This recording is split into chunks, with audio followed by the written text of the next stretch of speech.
Here is the complete camera-ready script.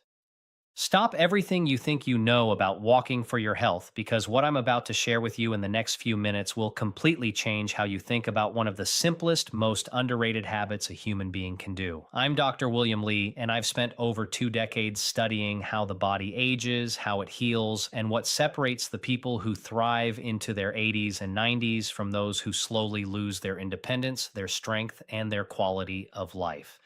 And today, I want to talk to you about something so simple that most doctors never even mention it during your annual checkup.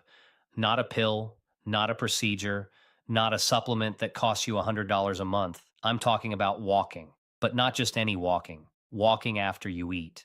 A landmark study published in the journal Diabetes Care, conducted by researchers at George Washington University, found that just 15 minutes of light walking after a meal reduced blood sugar spikes by up to 22% compared to sitting still. That's not a minor statistic.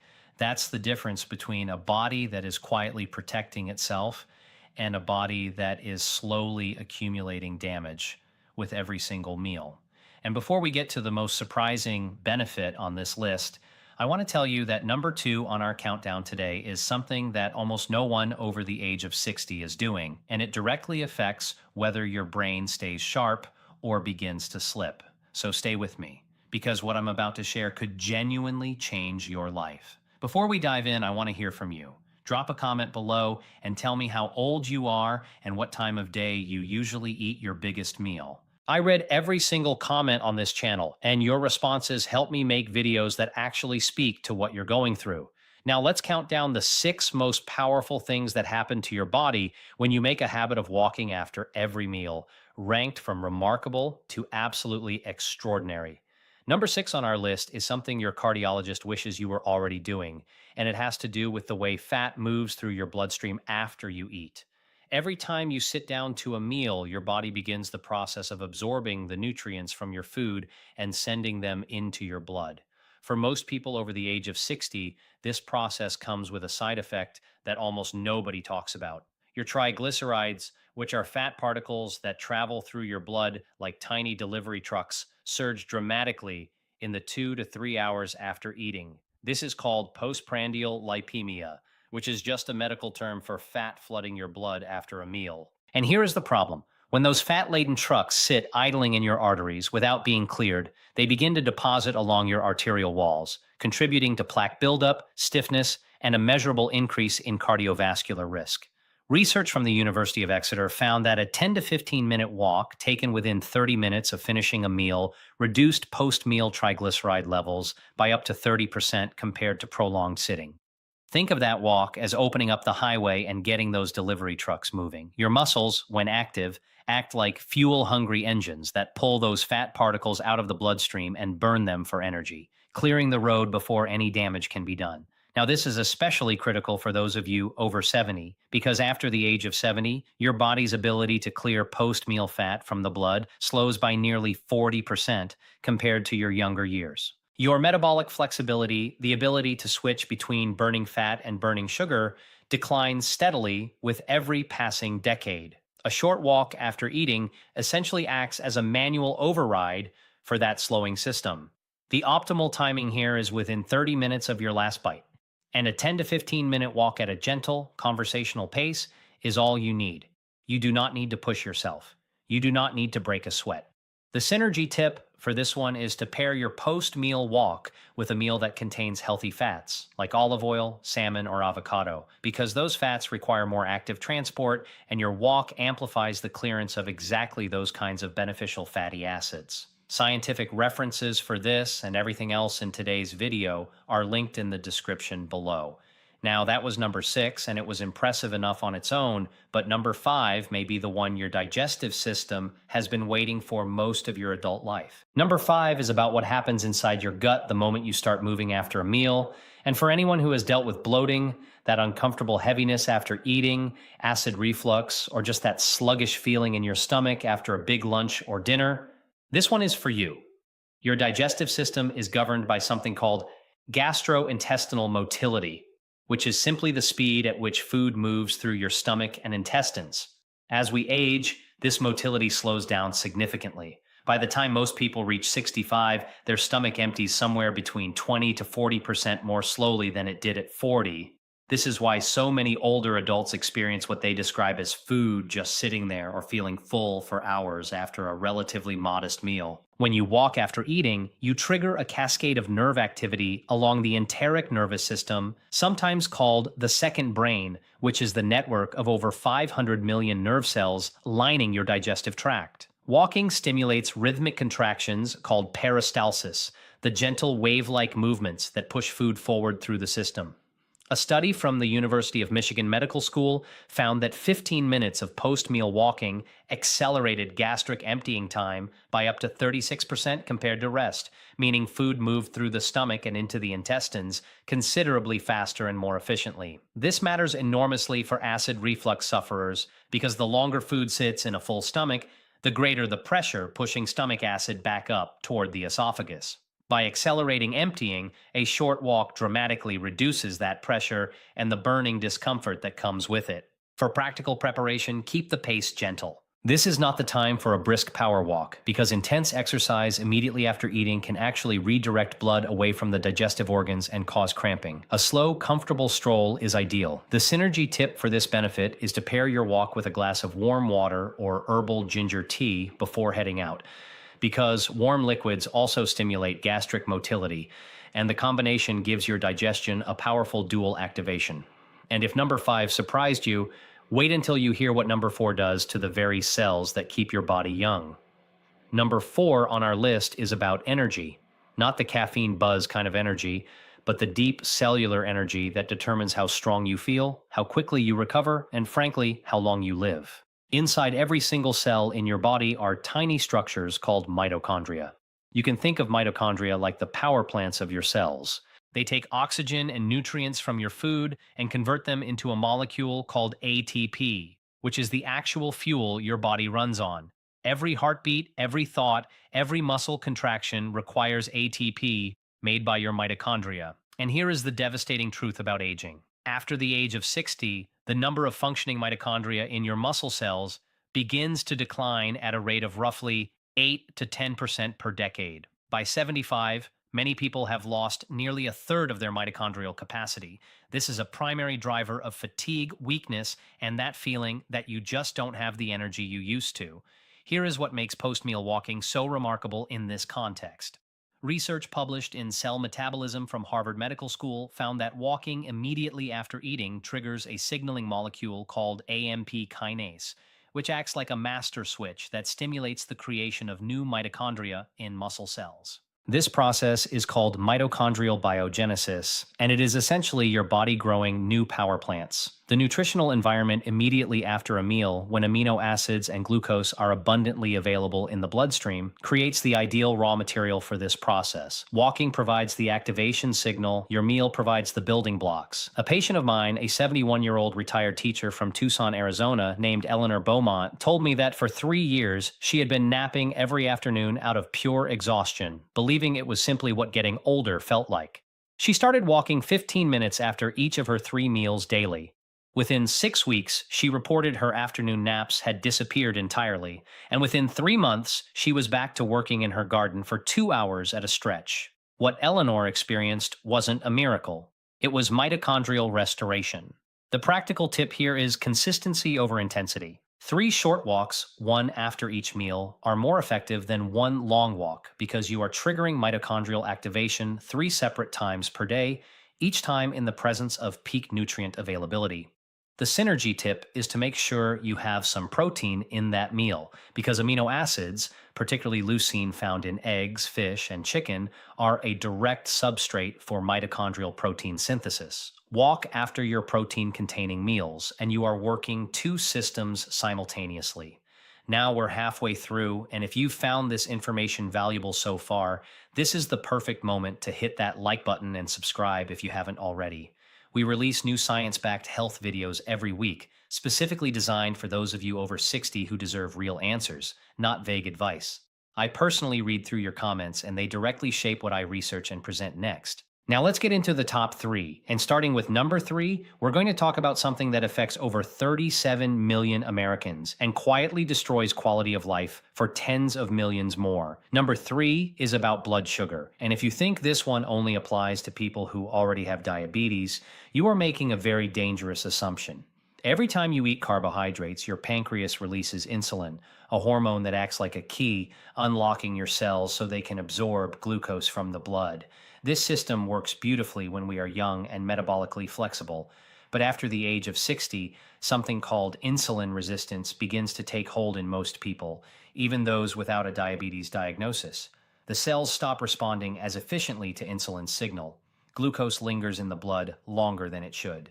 And over time, this excess glucose behaves like sugar in a gas tank, gumming up the intricate machinery of your blood vessels, your kidneys, your eyes, and your nerves. The George Washington University study I mentioned at the start of this video found that three 15-minute walks after meals were significantly more effective at controlling 24-hour blood sugar levels than a single 45-minute walk taken at a neutral time of day. That is a stunning finding that rewrites everything we've been told about when to exercise. The key mechanism is something called non-insulin dependent glucose uptake. When your muscles contract during walking, they can absorb glucose directly from the bloodstream without needing insulin at all. Think of it as a bypass highway for sugar. The muscle is essentially saying, send it to me directly, I'll use it right now. A research team at Maastricht University in the Netherlands demonstrated that this mechanism is particularly powerful in older adults because aging muscle tissue retains the ability to perform non-insulin mediated glucose uptake even when insulin sensitivity has declined. In other words, walking after meals works around the broken lock entirely. You are using a completely different door. I want to tell you about a gentleman named Raymond Torres, a 68-year-old retired electrician from San Antonio, Texas, whose A1C, which is a 3-month average blood sugar measurement, had climbed to 6.8, right at the threshold of a diabetes diagnosis. His doctor warned him that medication would likely be necessary within a year. Raymond started post-meal walking just 10 to 15 minutes after lunch and dinner, 3 to 4 days per week. Within 5 months, his A1C had dropped to 6.1. He avoided the medication entirely. Raymond told me the hardest part was believing something so simple could work. The science says it does. For optimal results, begin your walk within 20 minutes of finishing your meal when blood glucose is just beginning its peak rise. Even a 5-minute walk is better than nothing, though 15 minutes captures the full benefit. The synergy tip here is to combine your walk with a meal that includes some fiber, vegetables, legumes, whole grains, because fiber slows the absorption of glucose and your walk clears what does get absorbed. Together, they flatten the blood sugar curve dramatically. Now, if number three was powerful, number two is the one that could protect the most precious thing you have. Number two on our list is about your brain, and what happens to it in the hours after you eat is something that neurologists are only now beginning to fully understand. Every time your blood sugar spikes sharply after a meal, a parallel event occurs inside the brain. Researchers at the National Institute on Aging discovered that repeated post-meal glucose surges accelerate the accumulation of a protein called amyloid beta, the primary building block of the plaques associated with Alzheimer's disease. This means that every meal followed by prolonged sitting is not just a metabolic event, it is a neurological event, quietly laying the groundwork for cognitive decline years or even decades before any symptoms appear. But here is what makes post-meal walking uniquely neuroprotective in a way that has only become clear in the last 10 years. Walking, particularly within 30 minutes of eating, triggers the release of a protein called brain-derived neurotrophic factor, or BDNF. You can think of BDNF as fertilizer for your brain cells. It promotes the growth of new neurons, strengthens the connections between existing ones, and has been shown in multiple studies to dramatically reduce the rate of hippocampal shrinkage, the hippocampus being the brain region responsible for memory formation and one of the first areas devastated by Alzheimer's disease. A study published in Neurology, the Journal of the American Academy of Neurology, followed 2,257 adults over the age of 65 for 5 years and found that those who engaged in regular post-meal walking had a 35% lower risk of developing dementia compared to sedentary peers, even after controlling for diet, genetics, and other lifestyle factors. 35%. That is not a minor edge. That is one of the largest modifiable risk reductions in dementia research. The reason this works so powerfully in older adults relates to something called neurovascular coupling, the ability of blood vessels in the brain to rapidly expand and deliver oxygen and nutrients in response to neural activity. After 70, this coupling degrades by up to 40%, leaving areas of the brain chronically underfueled. Walking after meals generates cardiovascular activity precisely when blood glucose and oxygen delivery are at their highest, flooding the brain with the resources it needs during the window of peak availability. The practical guidance is simple. A 15 to 20-minute walk after your largest meal of the day should be the priority. If you can only do one post-meal walk per day, make it after dinner because evening glucose regulation has the strongest correlation with overnight amyloid clearance, the brain's natural cleaning process that occurs during sleep. The synergy tip here is remarkable. Pair your post-meal walk with a meal that includes omega-3 rich foods, think fatty fish, walnuts, or flaxseed, because omega-3 fatty acids are the direct precursors to the molecules that build BDNF receptors in the brain.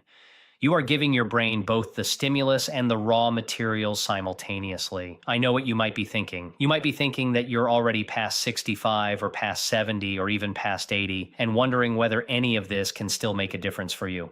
I want you to hold that thought because our number one benefit today speaks directly to that concern, and it addresses the single greatest physical fear that most older adults carry with them every single day. Number one on our list is about your muscles, and it involves a process that has been silently accelerating in your body since the day you turned 40.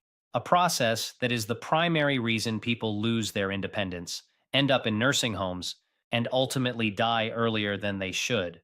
The condition is called sarcopenia. It means the progressive, age-related loss of skeletal muscle mass and strength.